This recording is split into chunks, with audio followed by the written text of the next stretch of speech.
बिस्मिल्लाहिर्रहमानिर्रहीम। हमारा जो नेक्स्ट टॉपिक है वो है polarization of light. I am Ahmed Ali, lecture in physics, government degree college Lahore Swabi. ठीक है, तो आते हैं अपने टॉपिक की तरफ। व्हाट इज अ पोलराइजेशन, उसकी डिफिनीशन की तरफ आते हैं। The process by which the electric and magnetic vibrations of light waves are restricted to a single plane of vibration is called polarization of light. Polarization क्या है, इसका मतलब क्या है, ये जो डिफिनीशन हमने पढ़ा इसका मतलब क्या है। इसका मतलब जानने से पहले हमें सबसे पहले क्या करना है, हमें इलेक्ट्रोमैग्नेटिक वेव्स को अंडरस्टैंड करना है कि इलेक्ट्रोमैग्नेटिक वेव्स क्या है। ठीक है, पहले हम इलेक्ट्रोमैग्नेटिक वेव्स को पढ़ेंगे। ठीक है, उसके बाद फिर हम पोलराइजेशन की कंसेप्ट को हम फिर आसानी के साथ इजीली हम वो अंडरस्टैंड कर सकते हैं, हम समझ सकते हैं। ठीक है, तो what are electromagnetic waves? Electromagnetic waves are those waves which need no medium for their propagation. Electromagnetic waves क्या है? इलेक्ट्रोमैग्नेटिक वेव्स वो है जिसकी प्रोपेगेशन के लिए किसी मीडियम की ज़रूरत नहीं होती। जिस तरह आवाज़ है उसके लिए एक मीडियम की ज़रूरत होती है, ये एक मैकेनिकल वेव है। ठीक है, जबकि लाइट जो है, लाइट इलेक्ट्रोमैग्नेटिक वेव्स है, इसलिए ये सूरज से इमिट होकर हमारे ज़मीन तक आती है और लाखों मील का फासला स्पेस में विदाउट एनी मीडियम वो कवर करती है। इसलिए करती है क्योंकि लाइट जो है वो इलेक्ट्रोमैग्नेटिक वेव्स है और इलेक्ट्रोमैग्नेटिक वेव्स के लिए किसी भी किस्म की मीडियम की ज़रूरत वो नहीं होती। ठीक है, अब ये तो इलेक्ट्रोमैग्नेटिक वेव्स की का डिफिनीशन हो गया। अब इलेक्ट्रोमैग्नेटिक वेव्स क्या है? Electromagnetic waves are the combination of oscillating electric and magnetic field. Electromagnetic waves combination है ऑसिलेटिंग इलेक्ट्रिक और मैग्नेटिक फील्ड्स की। इलेक्ट्रिक फील्ड्स आपने पढ़ा है कि इलेक्ट्रिक फील्ड वो फील्ड है जो किसी चार्ज के इर्द गिर्द वो क्या होते हैं, वो मौजूद होते हैं। और मैग्नेटिक फील्ड वो फील्ड है जो किसी मैग्नेट के अराउंड होता है। ठीक है, ऑसिलेटिंग इलेक्ट्रिक और मैग्नेटिक का फील्ड का क्या मतलब है? ऑसिलेटिंग का मतलब है कि जब किसी चीज़ की वैल्यू में चेंज आता है, ऑसिलेशन करता है, इंक्रीज करता है, फिर डिक्रीज होता है, फिर इंक्रीज होता है, फिर डिक्रीज होता है, तो हम कहते हैं कि देयर इज एन ऑसिलेशन। ठीक है, तो इलेक्ट्रोमैग्नेटिक वेव्स में जो इलेक्ट्रिक फील्ड है और मैग्नेटिक फील्ड है, वो फील्ड जो है, ये दोनों फील्ड क्या है, ये वो फील्ड है जो चेंज होते हैं टाइम के साथ, उसमें इंक्रीज आता है और डिक्रीज आता है। ठीक, फिर मैक्सवेल रिलेशन में हम पढ़ेंगे कि ये किस तरह पैदा होते हैं और डिटेल डिस्कशन जो है वो मैक्सवेल रिलेशन में और प्रोडक्शन ऑफ इलेक्ट्रोमैग्नेटिक वेव्स और उसके पीछे जो थ्योरेटिकल चीज़ें हैं, कहानी है, वो वहाँ पर मौजूद है। लेकिन यहाँ पर हम आपको समझाने के लिए ये यहाँ पर थोड़ा बहुत वो पढ़ते हैं। ठीक है, ये जो वेव आप देख रहे हैं, देखिए जो पिक्चर आप देख रहे हैं, ये पिक्चर क्या है? ये इलेक्ट्रोमैग्नेटिक वेव्स का पिक्चर है, ग्राफिकल उसका प्रेजेंटेशन है। ठीक है, ये जो आप देख सकते हैं ये एक वेव है, ये इलेक्ट्रिक फील्ड रिप्रेजेंट करता है। और ये जो आपके पास है ये रेड कलर, ये क्या है? ये मैग्नेटिक फील्ड प्रोड्यूस करता है, ये मैग्नेटिक फील्ड को रिप्रेजेंट करता है। तो किसी भी इलेक्ट्रोमैग्नेटिक वेव्स में दो फैक्टर्स होते हैं, दो फील्ड्स होते हैं, दो वेक्टर्स फील्ड होते हैं। एक को हम कहते हैं इलेक्ट्रिक फील्ड और दूसरे को हम क्या कहते हैं? Magnetic field. और याद रखें कि ये इलेक्ट्रिक फील्ड और ये मैग्नेटिक फील्ड हमेशा एक दूसरे के लिए क्या होते हैं? परपेंडिकुलर होते हैं। इन दोनों के दरमियान आप देख सकते हैं कि इनके दरमियान क्या है? 90 डिग्री है। ये एक प्लेन में है और ये दूसरे प्लेन में है। ठीक है, और ये एक दूसरे के साथ क्या करते हैं? 90 एंगल बनाते हैं। ठीक है, इस तरह ये नीचे भी इस तरह है। तो और ये डायरेक्शन ऑफ प्रोपेगेशन, यहाँ से स्टार्ट होता है, ये वेव स्टार्ट होते हैं और इस डायरेक्शन में क्या करते हैं? वो हरकत करते हैं। ठीक है, तो ये इलेक्ट्रिक फील्ड और ये मैग्नेटिक फील्ड। और ये इलेक्ट्रिक फील्ड क्या होता है? ये हमारे पास ये टाइम वेराइंग है, यानी इसमें इंक्रीज आता है फिर डिक्रीज आता है, ठीक है, फिर इंक्रीज आता है नेगेटिव डायरेक्शन में, फिर इंक्रीज आता है इस तरह, और इस तरह इसमें भी इंक्रीज आता है और फिर हमारे पास डिक्रीज आता है, फिर इंक्रीज आता है, ठीक है, और इस तरह, ठीक है। इस तरह हम इसमें इसका वेवलेंथ भी आप देख सकते हैं कि ये हमारे पास इसका वेवलेंथ है, ये हमारे पास दो क्रस्ट और ये ट्रफ, जिस तरह क्रस्ट, दो कंसेक्यूटिव क्रस्ट के दरमियान जो डिस्टेंस होता है उसको हम क्या कहते हैं, वेवलेंथ कहते हैं, ठीक है। तो ये डायरेक्शन ऑफ प्रोपेगेशन है, और ये magnetic field oscillating magnetic field और ये ऑसिलेटिंग इलेक्ट्रिक फील्ड, ठीक है। तो ये हमारे पास इलेक्ट्रोमैग्नेटिक वेव्स है, ठीक है, जो कॉम्बिनेशन है दो फील्ड्स का, ऑसिलेटिंग फील्ड्स का, ठीक है। अब लाइट की तरफ आते हैं। लाइट क्या है? लाइट हमने डिस्कस किया था इससे पहले कि लाइट जो है ये इलेक्ट्रोमैग्नेटिक वेव्स है, ठीक है, इलेक्ट्रोमैग्नेटिक वेव्स है, ठीक है। जिस तरह इलेक्ट्रॉनिक सिग्नल्स है, जिस तरह मतलब रेडियो सिग्नल्स है, इस तरह लाइट भी हमारे पास सिग्नल्स ही है, ठीक है, और ये इलेक्ट्रोमैग्नेटिक वेव्स की शक्ल में। Now come to the polarization of light. तो ये हमारे पास लाइट है और ये लाइट क्या है, ये हमारे पास ये इलेक्ट्रोमैग्नेटिक वेव्स की शक्ल में क्या करती है, वो हरकत करते हैं। ये जो लाइट है इसको हम कहते हैं अनपोलराइज्ड लाइट, ठीक है। अनपोलराइज्ड लाइट का इसका मतलब है कि इसके पोल्स क्या है, हमारे पास मुख्तलिफ प्लेन में, एक प्लेन ये है और दूसरा प्लेन क्या है, वो ये हमारे पास ये जो ब्लू कलर है, ये ब्लू, ये हमारे पास जो कलर है, ठीक है, ये कलर, ये और ये येलोविश कलर, तो ये हमारे पास एक प्लेन है और ये हमारे पास क्या है, परपेंडिकुलर प्लेन है, ठीक है। तो दोनों एक दूसरे के लिए क्या है, परपेंडिकुलर, जिस तरह मैंने आपको अभी कुछ देर पहले बताया, ठीक है। तो ये हमारे पास एक दूसरे के लिए परपेंडिकुलर है, और ये अनपोलराइज्ड है, ये आम लाइट है जो सूरज से निकलता है, जिस तरह हमारे लाइट बल्ब लाइट से निकलते हैं, ये तमाम जो लाइट होती हैं ये अनपोलराइज्ड होती हैं, ठीक है। अब ये क्या है, इसको हम कहते हैं पोलराइज्ड शीट या पोलराइजर इसको कहते हैं। ये खास किस्म का शीट है जो खास किस्म की उसकी डिजाइनिंग है, ठीक है, केमिकल डिजाइनिंग है उसकी, ठीक है। ये आम शीशे की तरह नहीं है जो हम इस्तेमाल करते हैं, जो ग्लास हम इस्तेमाल करते हैं, ठीक है, जो मिरर्स हम इस्तेमाल करते हैं, ग्लास इस्तेमाल करते हैं, ये उनकी तरह नहीं जिस तरह हम कड़कियों में इस्तेमाल करते हैं। ये एक खास किस्म की लाइट है, ठीक है, क्या है, शीट है, ये ग्लास है, ठीक है। और ये क्या है कि ये उसके मॉलिक्यूल जो पॉलीमर्स होते हैं उसके खास डायरेक्शन होता है, और इस तरह ये उसकी डायरेक्शन है, ठीक है।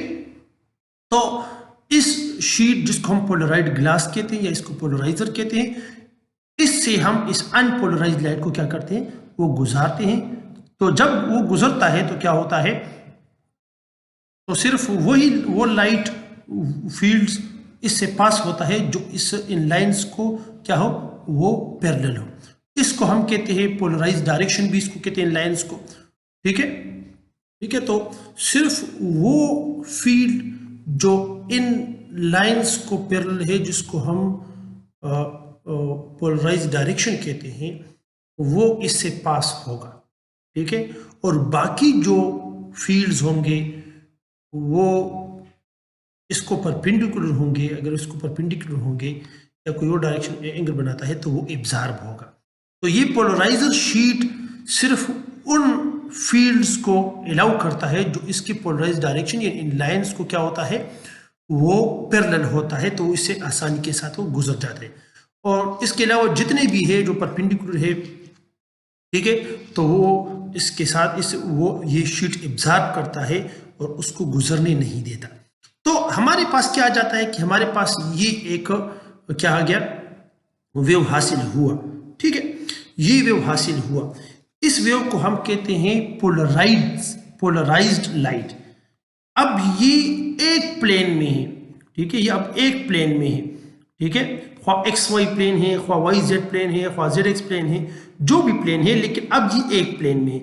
यहाँ पर दो प्लेन थे, एक ये प्लेन था येलो वाला, और ये हमारे पास जो ब्लू कलर है, ठीक है, लाइट ब्लू है, तो दूसरा कलर हमारे पास ये था। तो ये एक प्लेन था और ये, तो हमारे पास ये दो प्लेन थे, इस तरह मुख्तलिफ प्लेन हो सकते हैं, ठीक है। लेकिन अब जो हमारे पास जो लाइट हासिल हुआ, जब पोलराइजर से हमने इसको गुजारा, तो वो लाइट एक प्लेन में है, ठीक है।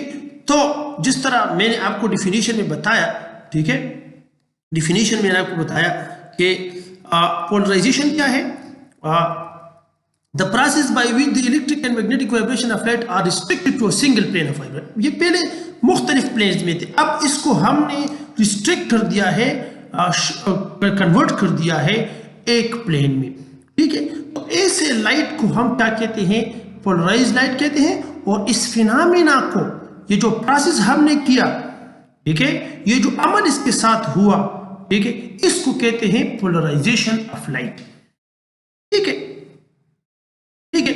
तो ये हमारे पास क्या है, इसका मतलब है, और ये एक प्रोसेस है, ठीक है। तो the light pass through polarizing sheet is polarized light, the perpendicular part of the light is absorbed by the polarizing sheet and the parallel part is pass through the sheet. जो इस तरह मैंने आपको बताया, इसका मतलब वही है जो मैंने आपको बताया, ठीक है। ये हमारे पास एक और पिक्चर है उसका, ठीक है। ये हमारे पास सोर्स है, सूरज है, लाइट है, यहाँ से इमिट हो रहा है, और इसको हमने इस पर क्या कर दिया है, वो इंसिडेंट कर दिया है। तो वो सिर्फ वो फील्ड्स जो इसको क्या है पैरेलल है, तो वो गुजर गए, बाकी जितने भी फील्ड्स थे वो क्या है, वो एब्जॉर्ब हो गए, ठीक है। और ये हमारे पास इससे गुजारते हैं तो हमारे पास ये पोलराइज क्या आता है, लाइट आता है, ठीक है। ये हमारे पास ये यहाँ पर भी है, आपने इसको इससे गुजारा, ठीक है, तो ये हमारे पास आ गया। अब अगर आप इस क्रिस्टल को या इस को क्या करते हैं, रोटेट करते हैं, तो फिर अब ये यहाँ ये जो है ना, इसको परपेंडिकुलर हो गया, ये इससे इसलिए गुजर गया कि ये इसको क्या है, पैरेलल है, दोनों इसके दोनों के दरमियान इस एक्सिस जिसको हम क्या है पोलराइजेशन डायरेक्शन कहते हैं, इसको क्या है पैरेलल है, तो वो गुजर गया। अब यहाँ पर हमने इसको रोटेट कर दिया 90 एंगल पर, ठीक है। हमने 90 एंगल पर इसको जब रोटेट कर दिया, तो अब ये चूंकि इसको परपेंडिकुलर है, तो ये क्या कर देगा, ये इसको वो एब्जॉर्ब कर देगा, ठीक है। तो हमारे पास जो लाइट हासिल होगा वो नहीं होगा, कोई लाइट हम हासिल नहीं कर सकेंगे, और हम क्या देखेंगे, हम डार्कनेस देखेंगे, ठीक है। तो ये हमारे पास क्या है, ये हमारे पास पोलराइजेशन का फिनोमेना है।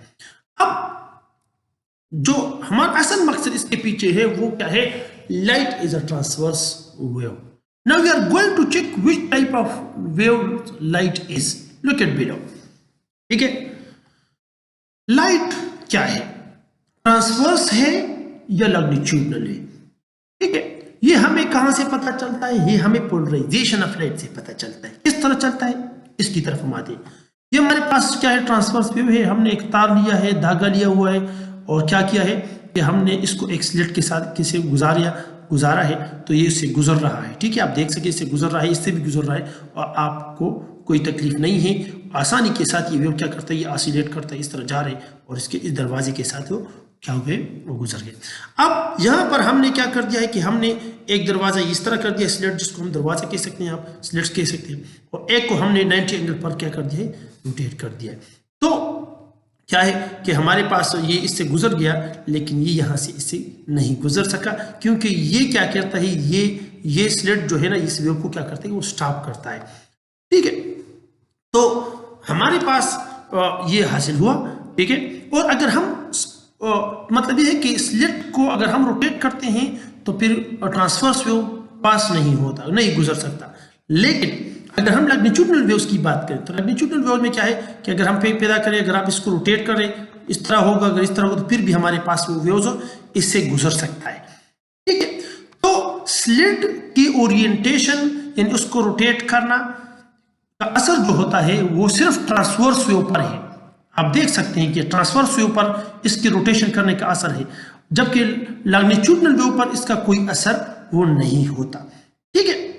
और हमने ऊपर देखा ट्रांसवर्स वेव में हमने पढ़ा कि जब हमने इसको रोटेट किया तो इस वेव क्या हुआ, वो लाइट वो स्टॉप हुआ, ठीक है। यहां पर ये वेव पोलराइज लाइट आ रहा था, जब हमने इसको रोटेट कर दिया तो लाइट क्या हुआ, स्टॉप हुआ। मतलब इसका ये है कि जो स्लिट का जो रोटेशन है वो सिर्फ वो ट्रांसवर्स वेव को क्या करता है, वो स्टॉप करता है, जबकि लॉन्गिट्यूडनल को नहीं करता। और चूंकि यहां पर लाइट वो स्टॉप होता है, ठीक है, तो इसलिए हम कहते हैं कि जो लाइट है वो क्या है, वो ट्रांसवर्स इन नेचर है। अगर लाइट फॉर एग्जांपल लॉन्गिट्यूडनल होता तो इसके रोटेट करने से उस पर कोई असर वो नहीं पड़ता, लेकिन चूंकि यहां पर असर पड़ता है, इसके रोटेशन करने से और ट्रांसवर्स वेव पर में भी यहाँ पर वो क्या होता है, असर पड़ता है। तो इन दोनों फिगर को जब आप कंपेयर करते हैं तो आपको पता चलता है कि जो लाइट है वो ट्रांसवर्स है, लॉन्गिट्यूडनल वो नहीं है। So light is a wave and it is a transverse in nature. ठीक है, तो polarization from the above two pictures we can observe that orientation of slit has only impact on the transverse waves, not on the longitudinal waves. जो मैंने आपको बात बताई वो यहाँ पर नहीं। Polarization sheet has an impact on the light waves after passing through the sheet. Polarization sheet act as a slit for the light waves. So by comparing the above pictures of slits, the polarization of light, we can say that light is a transverse in nature. तो polarisation से हमें पता चलता है कि light जो है वो क्या है, वो ट्रांसवर्स इन नेचर। अब हमारे पास मुख्तलिफ ग्लासेस है, ठीक है, जो पोलराइज ग्लास है, ग्लास के जिसको क्या कहते हैं, पोलराइज कहते हैं और नॉन पोलराइज कहते हैं। हमारे पास एक ऐनक है, ठीक है, जिसमें हमने दो शीट लगाए हैं, दो शीट लगाए। एक पोलराइज ग्लास है, ठीक है, जो हमने पढ़ा, और ये नॉन पोलराइज, ये जो हम आम लाइफ हम इस्तेमाल करते हैं, जो हम अक्सर स्टूडेंट से इस्तेमाल करते हैं वो, ठीक है, प्लास्टिक के होते हैं या ग्लासेस के भी होते हैं। तो हमारे पास ये वो है। एक ऐनक में हमने दो किस्म के लेंस, एक पोलराइज लेंस और दूसरा नॉन पोलराइज लेंस लगाए हैं। अब आप देख सकते हैं कि या आप नॉन पोलराइज लाइट को देखें तो यहाँ पर लाइट की जो ताकत है वो क्या है, वो तेज है, इसमें आप बहुत ज़्यादा लाइट गुजर रहा है, ठीक है, और यहाँ पर जो है उसका जो ताकत है वो थोड़ा कमजोर पड़ गया है, ठीक है। क्यों कमजोर पड़ गया है कि जब लाइट पोलराइज शीट से गुजरती है तो उसका आधा हिस्सा गुजर जाता है और बाकी जो हिस्सा होता है वो क्या हो जाता है, वो स्टॉप हो जाता है। तो उसकी शिद्दत में फिर कमी आ जाती है, उसकी इंटेंसिटी में कमी आ जाती है। तो आम जो ग्लास आप इस्तेमाल करते हैं गर्मियों में और जो नॉन पोलराइज ग्लास होते हैं, ठीक है, तो उसमें लाइट पर कोई असर नहीं पड़ता, ठीक है, और आपको बहुत ज़्यादा लाइट मिलता है, 100% लाइट मिलता है। जबकि जब अगर आप पोलराइज ग्लास इस्तेमाल करेंगे तो उसका वो आपको जो लाइट देगा उसकी इंटेंसिटी वो क्या होगी, वो हाफ होती है, तकरीबन हाफ होती है, ठीक है। तो आपको कम लाइट मिलेगा, इससे आपकी आंखें महफूज होंगी। तो याद रखिए कि आप अगर ड्राइविंग करते हैं, अक्सर लोग ड्राइविंग करते हैं, तो वो पोलराइज ग्लास उसको इस्तेमाल करना चाहिए, क्योंकि जब लाइट वो तेज़ लाइट होता है, चूँकि कंसंट्रेशन डायरेक्ट होता है और आपने हर वक्त आंखें खुली रखनी होती है, ठीक है, तो बहुत ज़्यादा लाइट आपकी आंखों को क्या करता है, उस पर आता है, उसकी इंटेंसिटी बहुत ज़्यादा होती है, ठीक है। गाड़ियों की मतलब वो होती है, लाइट्स होती हैं वो बहुत ज़्यादा तेज़ होती है। तो अगर आपने अपने आंखों को महफूज करना है तो आपने वो ग्लासेस इस्तेमाल करनी है जो पोलराइज्ड ग्लासेस हो, ठीक है, ताकि आपकी आंखों पर कम इंटेंसिटी वो पड़े, ठीक है, और आपकी आंखों महफूज हो, ठीक है। तो उम्मीद करता हूं कि आपको समझ आ गई होगी और फिर भी अगर कोई क्वेश्चन है तो आप कमेंट कर सकते हैं। आप इस चैनल को सब्सक्राइब करें, आप इस वीडियो को अपने दोस्तों के साथ क्या करें, शेयर करें, ठीक है, आप इस वीडियो को लाइक करें, ठीक है, और आप इस वीडियो को कंप्लीट देखें ताकि ये कॉम्प्लिकेटेड टॉपिक है, ताकि आपको समझ आए। उम्मीद करता हूँ कि आप समझ गए होंगे। Thank you, wish you all the best, अल्लाह हाफिज़।